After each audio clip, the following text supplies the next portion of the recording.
نماز وسعت الرزق، ویسے تو ہر نماز انسان کے رزق کو بڑھاتی ہے، لیکن اس کے باوجود میں تلاش کرتا ہوں کوئی ایسی نماز مجھے مل جائے کہ جو واقعاً روزگار کے لیے تیر بہدف ہو۔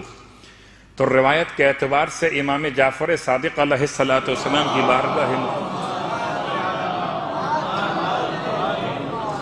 یہ 2 رکعت نماز ہے۔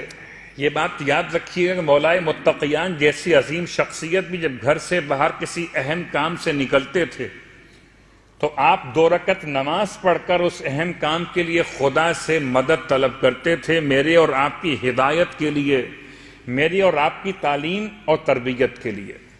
اور قرآن مجید بھی مجھ سے بھی کہتا ہے اور آپ سے بھی کہتا ہے وَاسْتَعِینُوا بِالصَّبْرِ وَالصَّلَاةِ، اپنے کاموں میں مدد طلب کرو، نماز سے بھی اور روزے سے بھی۔ 2 رکعت نماز وسعت الرزق کے لیے۔ یہ نماز کیسے پڑھی جائے؟ کہ بالکل 2 رکعتوں کی نیت یہ ہوگی نماز پڑھتا ہوں 2 رکعت برائے وسعت الرزق قربتاً الی اللہ۔ اور اگر گھر میں خاتون بھی پڑھیں تو بہت زیادہ بہتر ہے کہ مسئلہ رزق میں دونوں کا ایک مسئلہ ہے، مردوں کا بھی ہے اور خواتین کا بھی ہے۔ کبھی ہو سکتا ہے نصیب خواتین کا ہو، کبھی ہو سکتا ہے نصیب مردوں کا ہو۔ 2 رکعت نماز ہے، مشکل نماز نہیں ہے۔ اگر میں آپ سے ویسے ہی کہوں آپ پہ دل رکھنے کے لیے کہ مجھے اپنا سی وی بھیج دیجیے گا، تو آپ ڈھونڈ ڈھانڈ کر جہاں کہیں نیٹ مل رہا ہو آپ جاتے ہیں اور مجھے اپنا سی وی میل کرتے ہیں، چاہے میں اس پر عمل کروں آپ کے لیے نہ کروں۔ اگر مجھے اپنا سی وی میل کر سکتے ہیں تو آئیے اپنے رب کو اپنا سی وی میل کیجئے 2 رکعت نماز پڑھ کے۔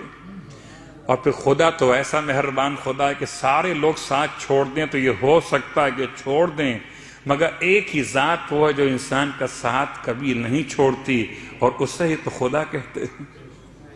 2 رکعت نماز نیت واضح ہو گئی قربتاً الی اللہ۔ رکعت اول میں الحمد کے بعد 3 مرتبہ سورہ انا اعطیناک الکوثر۔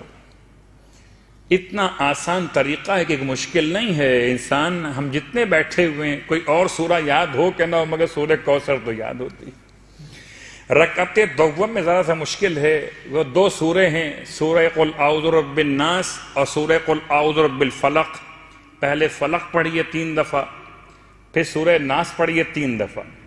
رکعت دوم میں الحمد کے بعد سورہ فلق سورہ ناس 3 دفعہ، پھر قنوت و رکوع و سجود اور تشہد و سلام عام نماز فجر کی طرح مکمل کر لیجئے، اور نماز پڑھنے کے بعد پھر خدا سے اپنے رزق میں برکت کی دعا مانگیے۔